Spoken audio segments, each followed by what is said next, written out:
I'm on a hike right now.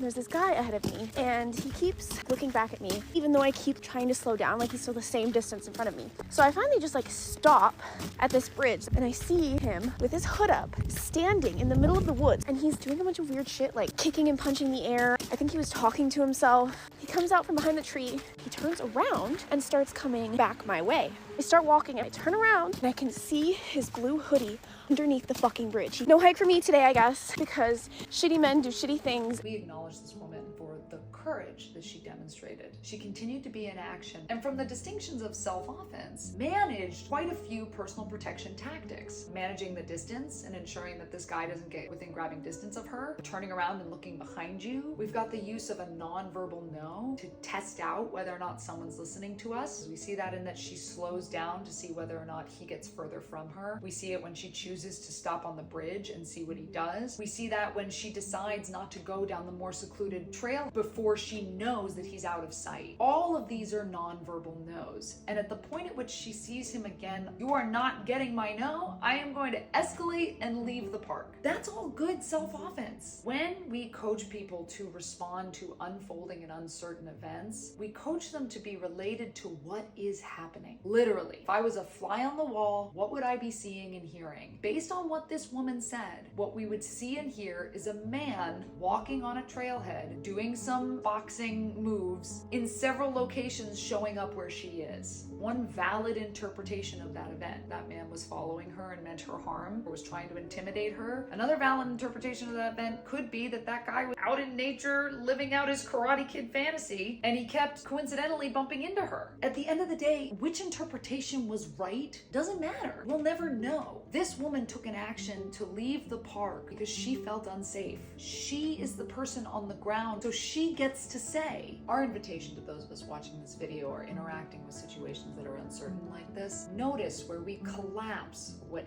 is happening with what might happen, or what is happening with our interpretation of what is happening. Our interpretations are valid. Our ability to predict what could happen is also important, and it's separate from what is happening. And the more that we can stick with what is happening, the easier it will be for us to take effective action that empowers us. She took the action that empowered her, she got out of there, and that's to be celebrated.